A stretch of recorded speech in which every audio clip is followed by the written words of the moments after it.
আমি রাগী, এটা সত্য কথা, কিন্তু খুব একটা আউটবার্স্ট আমার হয় না, একদমই হয় না। কিন্তু হ্যাঁ, একটু অভিমানী টাইপের মানুষ আমি, এটা সত্য কথা। কার সাথে অভিমান করা হয়?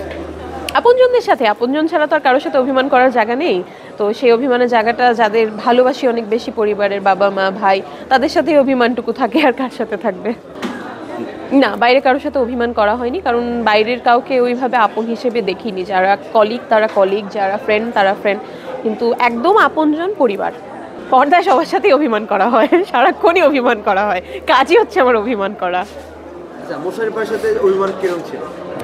এক একটা নাটকে এক এক রকম। এক নাটকে তার গায়ে পাতিল ছুঁড়ে মারছি, এক নাটকে তার গায়ে সবজি ছুঁড়ে মারছি, এক নাটকে তাকেই ছুঁড়ে মারছি, তো অভিমানটা ওই পর্যায়ে। না না, আমি ব্যক্তিগত জীবনে এরকম একদমই না। আমি খুব ঠান্ডা প্রকৃতির, আমি রেগে গেলে একদম চুপ হয়ে যাই, এবং কোনো কিছু খারাপ লাগলে সেটা কাউকে জিজ্ঞেস করতে পারি না, বলতে পারি না, আমি একদম নিস্তব্ধ হয়ে বসে থাকি।